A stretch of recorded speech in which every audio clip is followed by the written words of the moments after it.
우리가 삶을 살아가다 보면은요, 때로는 억울하고 답답한 일, 그리고 말로는 설명할 수 없는 그런 경우를 우리가 겪기도 하지 않습니까? 정말 하고 싶은 말은 많은데 그냥 꾹 눌러 참고 그리고 침묵하는 그런 경험들 있을 것입니다. 오늘 본문 가운데도 보면 비슷한 그런 경우가 기록이 되어 있습니다. 하나님의 아들 예수께서 이 세상에 인간의 몸으로 오셨던 성육신 사건 가운데 이 요셉과 마리아가 연루되게 됩니다. 이 두 사람은 정혼한 사이였다. 개역 성경에는 정혼이라고 번역을 했고 우리가 사용하고 있는 개역 개정판에는 약혼이라고 그렇게 번역을 했습니다마는 정혼이라고 그렇게 번역을 한 데는 나름대로의 이유가 있습니다. 결혼을 약속한 사이이기는 하지만 아직 정식 부부는 아니라는 것을 뜻하는 것입니다. 지난 주일에도 이미 말씀을 드렸습니다마는 마리아는 충격적인 그런 소식을 전해 듣게 됩니다. 많은 선지자들이 애언을 하였던 사건, 즉 메시아가 동정녀인 자신에게 잉태되고 출산케 된다는 그런 놀라운 소식입니다. 나는 아직 결혼도 하지 아니했고 그리고 요셉과는 정혼을 한 그런 사이인데 내가 아이를 잉태하게 되면 내 약혼녀 요셉에게 뭐라고 설명을 할 수 있을까? 뿐만 아닙니다. 처녀가 아이를 갖게 됐다라는 사실이 알려지게 되어지면 그 당시의 율법에 의하면 정말 돌로 쳐 죽이는, 그러니까 이런 끔찍한 일을 당하지 않으면 안 되는데 이런 일이 지금 자기에게 있게 될 것이라고 천사가 알려주지 않았습니까? 그 엄청난 사건을 마리아는 묵묵히 받아들였습니다. 이제 문제는 요셉의 경우입니다.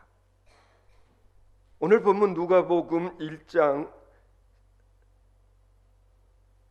마태복음에 소개되어지고 있는 이 말씀을 보면은 요셉은 보통 젊은이가 아니었구나라는 그런 생각이 듭니다.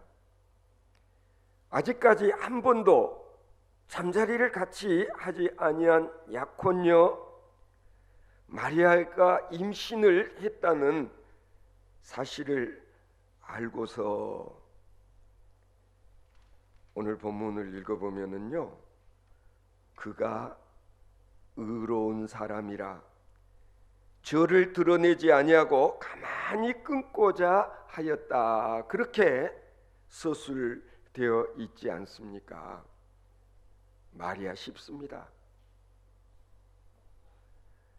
내 약혼녀가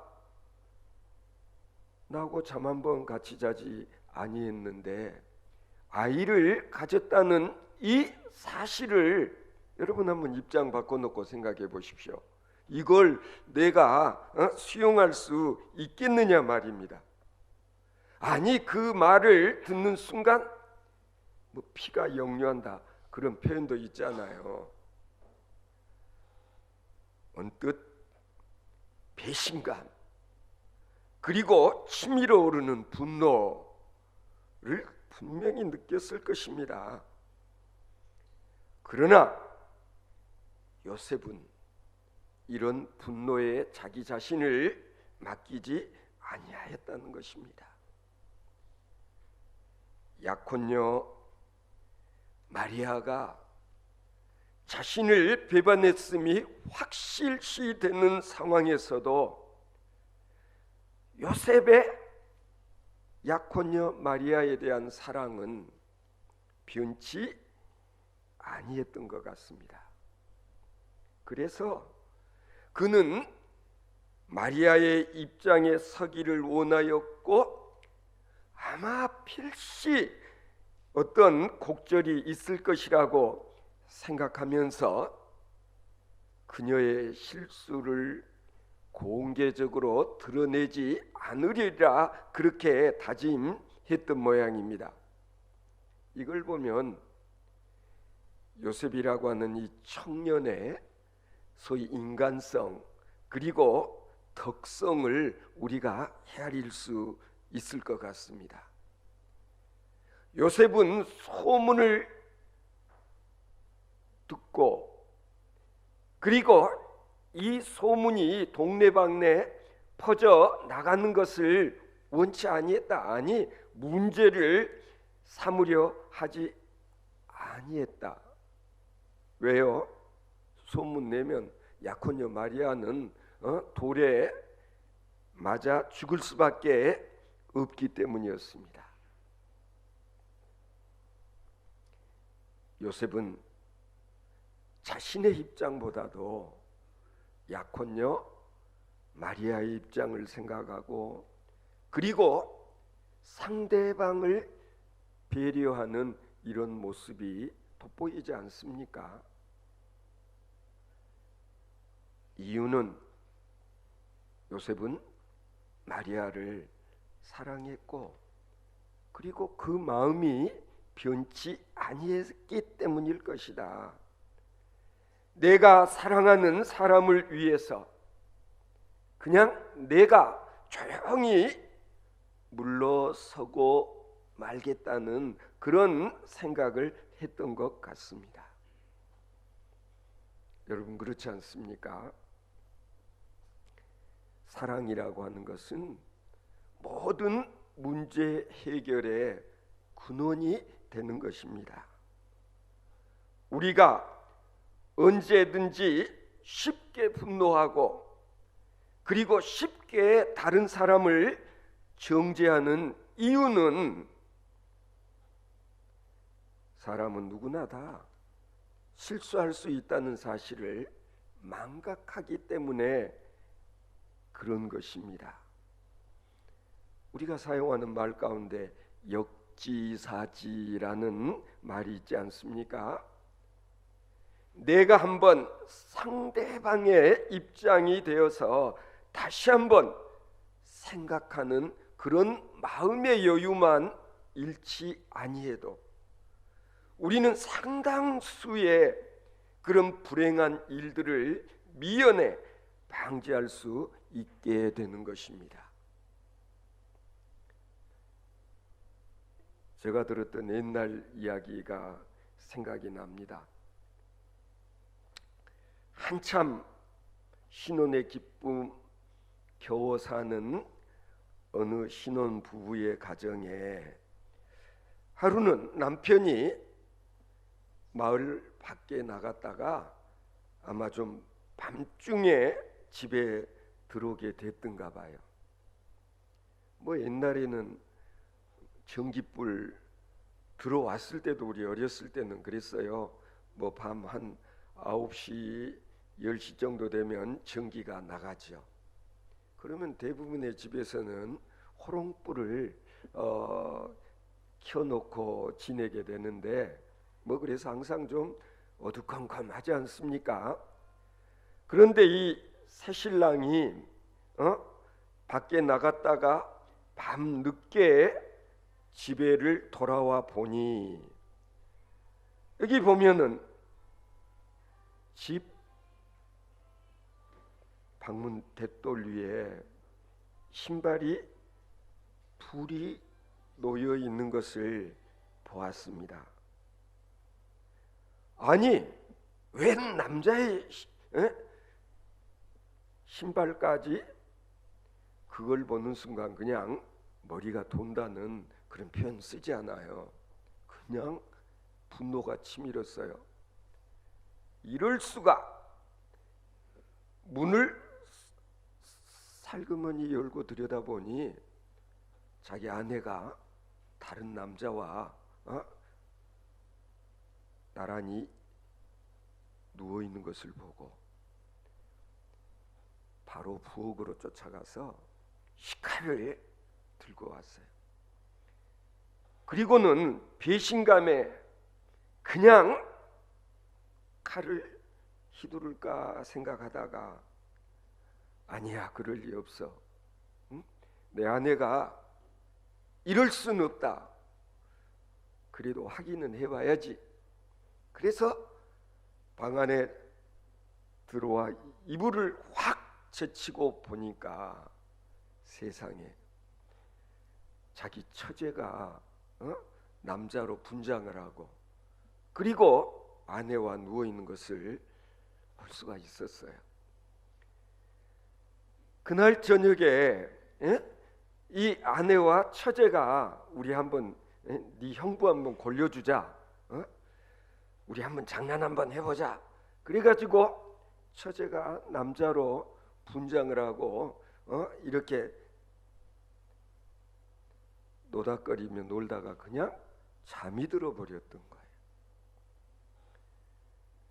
분노와 배신감에 하마터면 아내와 처제를 죽일 뻔했던 이 신랑은 가슴을 쓸어내리면서 정말 내가 참고 그래도 한번 확인을 한 다음에 죽이더라도 죽이자라고 생각한 것이 얼마나 다행스러운 일이었는가 생각했다는 그런 이야기. 그래서 옛날부터 그런 말 하지 않습니까? 참을 임자를 3번만 쓰게 되면 살인을 면하는 그런 일도 가능하다. 들어보셨죠? 성도 여러분, 우리가 삶을 살다 보면은요, 이런 아슬아슬한 그런 극적인 경우는 아닐지라도 우리가 그냥 흥분을 하고 분노를 다스리지 못하게 되면은 정말 끔찍한 그런 일들을 저지를 수가 있는 것입니다. 그래서 늘 뒤늦게 후회하는 그런 경우도 있지 않습니까? 내가 조금만 더 참았으면 좋았을 것을.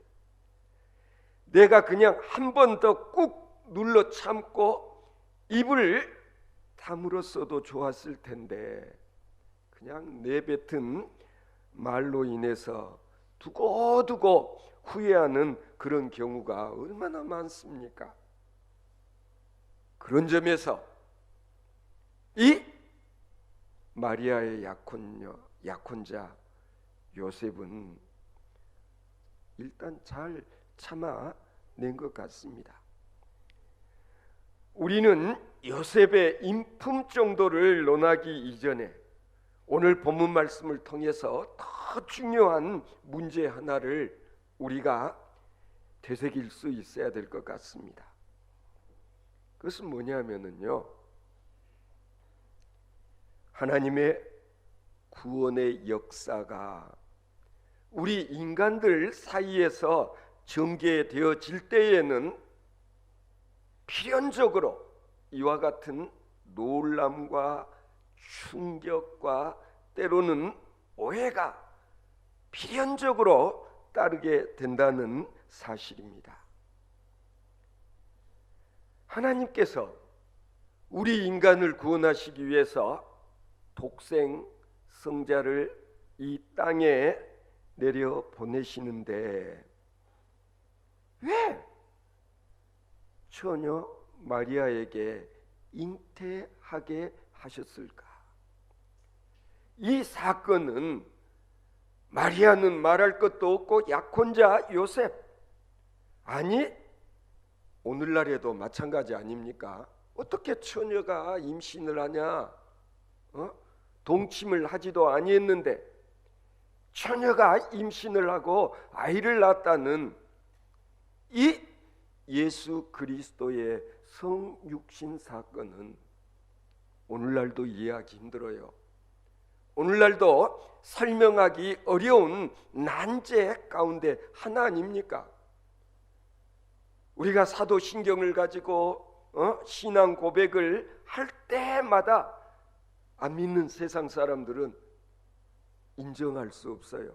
받아들이기 어려운 사건이 아닙니까? 그런데 마리아와 요셉은 믿고 받아들였다라는 사실이 중요한 것입니다. 만일에 요셉이 원리 원칙대로, 요즘에 법조계에서 그런 말들 자주 쓰지 않던가요? 모든 것을 법대로, 원리 원칙대로 나는 할 것이다. 만일에 요셉이 법대로, 원리 원칙대로 이 일을 처리하고자 했다면 결과가 어떻게 됐을 것 같습니까? 약혼녀 마리아는 비참하게 돌에 맞아 죽는 불행한 사건이 발생했을 것입니다. 그러나 요셉은 모든 것을 원리 원칙보다도 선하게 해결해 보려고 했다. 그는 두고두고 고민을 하며 괴로운 시간을 보내지 않으면 안 되었지만은 하나님께서 하시는 일이라면 받아들이고 내가 참고 이걸 수용하겠다라는 자세와 태도를 보였다는 사실이 중요합니다. 과거에만 그럴까?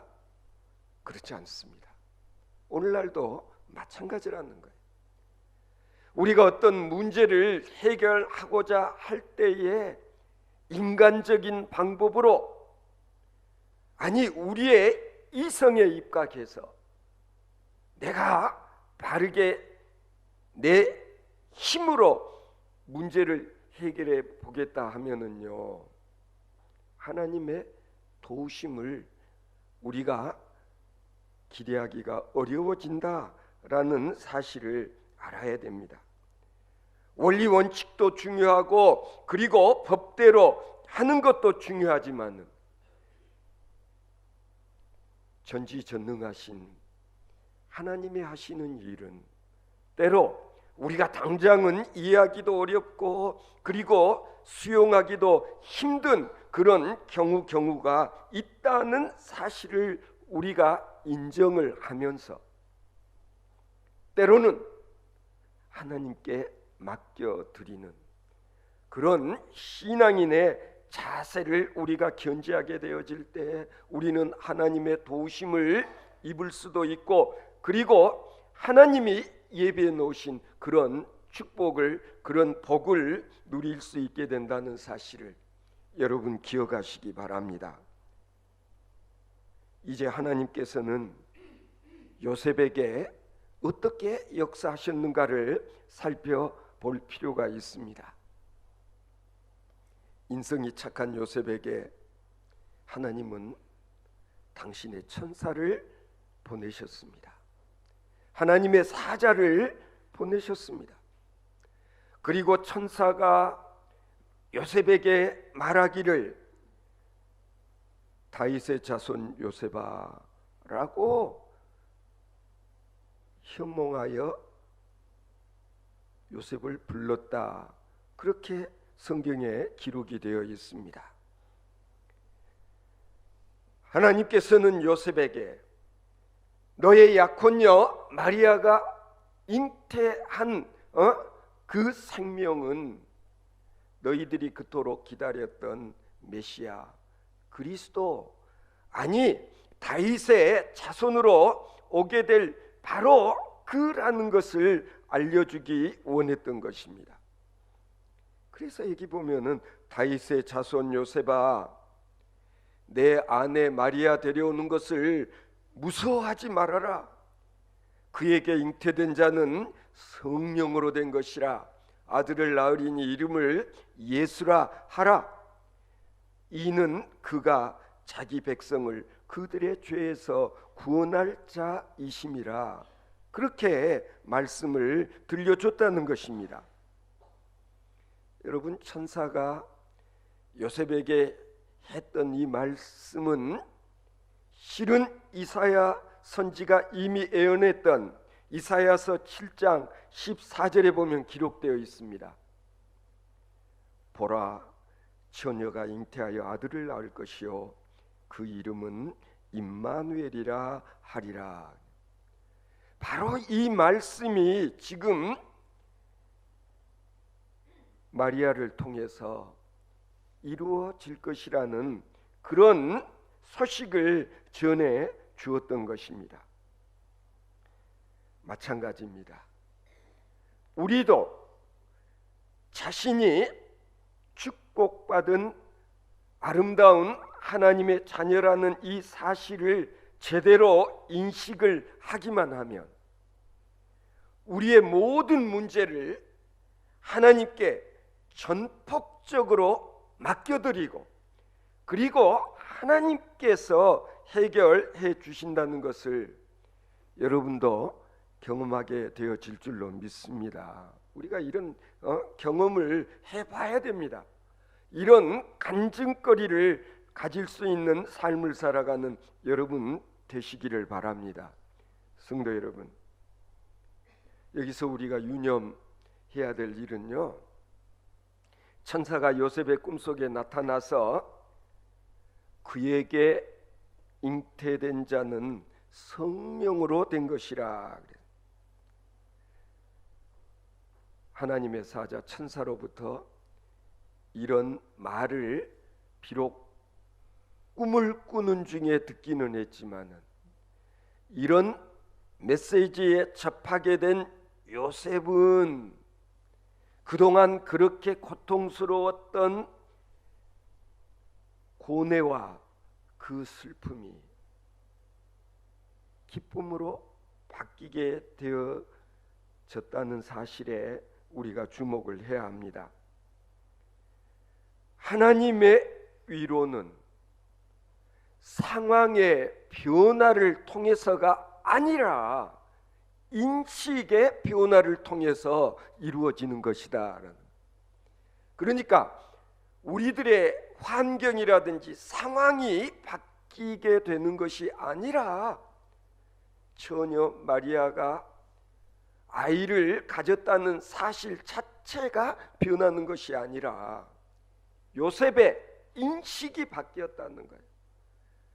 내 약혼녀 마리아가 지금 잉태하게 된 것은 이것은 성령의 역사로 인하여 되어진 것이라는 그 믿음, 이 인식의 변화, 이것을 통해서 하나님께서는 지금도 하나님의 뜻을, 하나님의 계획을 이루어 가신다는 사실을 인정하는 여러분 되시기를 바랍니다.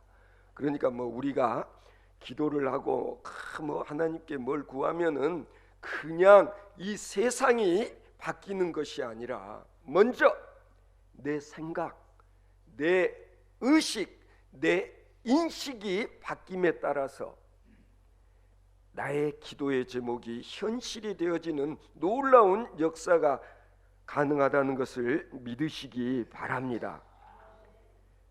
하나님의 위로는 상황의 변화를 통해서가 아니라 인식의 변화를 통해서 우리로 하여금 절망에서 소망으로, 미움에서 사랑으로, 슬픔에서 기쁨으로 우리에게 주어진다는 사실을 여러분 인정하시기 바랍니다.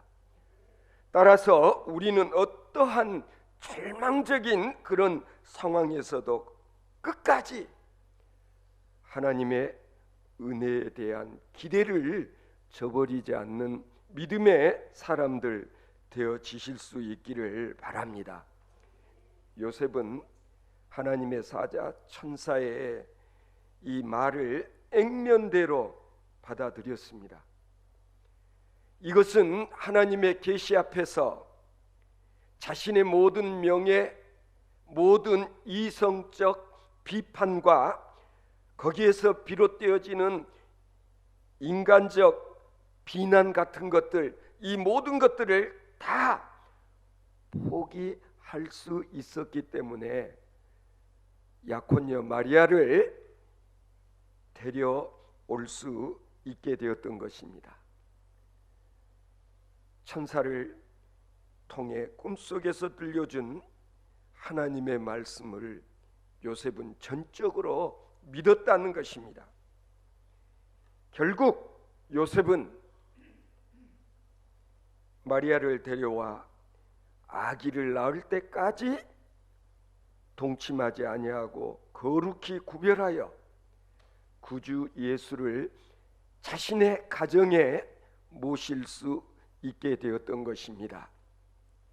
성도 여러분, 하나님께서는 바로 이와 같은 요셉을 통해서 그리스도의 탄생을 준비시키셨습니다. 깊이 생각하는 사람, 자신보다는 다른 사람을 먼저 배려할 줄 아는 마음씨의 소유자를 하나님께서는 당신의 구원의 사역의 도구로 사용하시는 것입니다. 오늘날에도 마찬가지라고 생각합니다. 하나님의 아들이 이 세상에 오시고 하나님의 구원의 역사가 이루어질 때면 또다시 우리는 혼란과 의심과 오해 속에서 고통을 당할 수도 있는 것입니다. 하나님의 구원의 역사가 있는 곳에는 반드시 이런 일이 있기 마련이라는 것을 기억하시기 바랍니다.